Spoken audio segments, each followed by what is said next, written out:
My love for nature spans back to as a child. I spent a lot of time in the outdoors working on my uncle's farm, hunting and fishing. And so it was a natural fit for me to want a career in a industry that actually uses natural resources in a responsible way to connect the water, the land, the wildlife together and make sure that we steward those resources for the long term.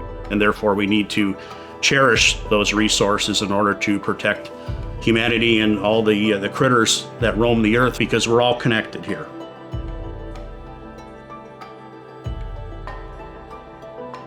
Nature and the earth provides all the essential things that we need as human beings. It starts with the very oxygen that we breathe, and it starts with photosynthesis, where trees take in vast amounts of carbon dioxide and turn it into oxygen. In fact, they produce enough oxygen with one mature tree that can supply the annual oxygen requirements for humans. It also provides many raw resources in terms of raw materials through wood, other types of plants, foods, medicines, water cycling. It's really a storehouse of resources that we all need to thrive. It's where I spend all of my free time when I'm not at work, out in nature, and I want to make sure that we're protecting these places, but yet also recognize the role that we as manufacturers have in making sure those places are safeguarded.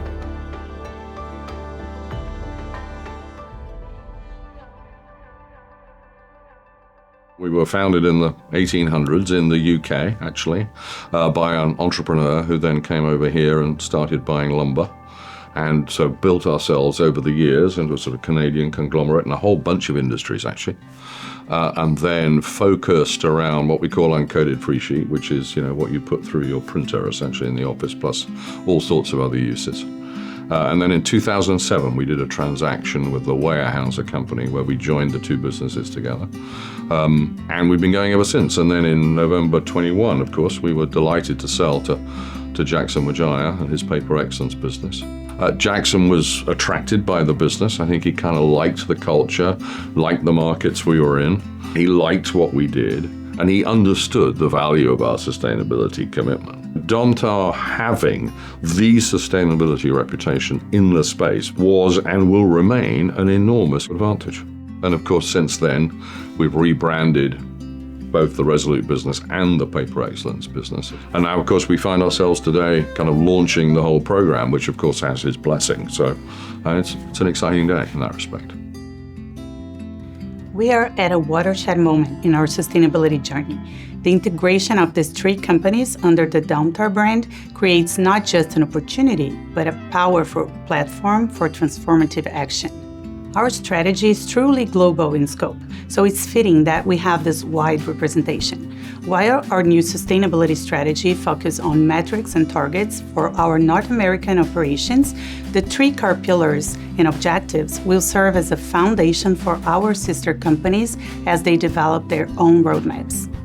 This unified approach allows us to leverage diverse perspectives, local expertise, and share resources across continents, multiplying our impact and accelerating progress toward our sustainability goals.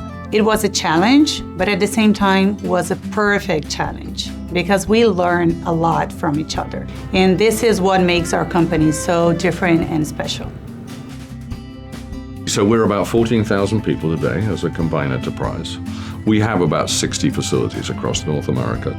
So that includes everything from sawmills to distribution centers to large, very large pulp and paper mills across mostly the southeast and the east of Canada.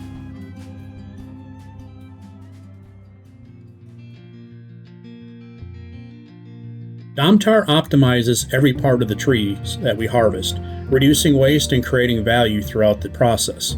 Harvested trees, or what we call roundwood, are primarily processed into lumber, mainly for construction or renovation of houses, which preserves the carbon accumulated in the wood for decades to come.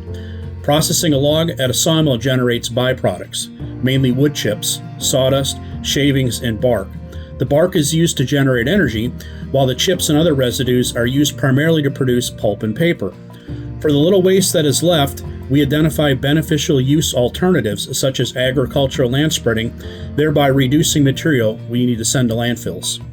We then take the chips and put them in what's called a digester. Think of it as a big pressure cooker where we add heat, steam, water, chemicals to help break those chips into very fine little fibers. We pull those wood fibers apart, which then we take and we wash and we subsequently bleach to make white paper.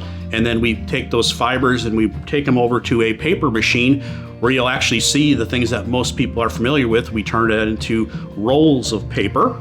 And once we turn it into a big roll of paper, we then send it over to our converting plant and convert it down into meaningful products that people buy every day.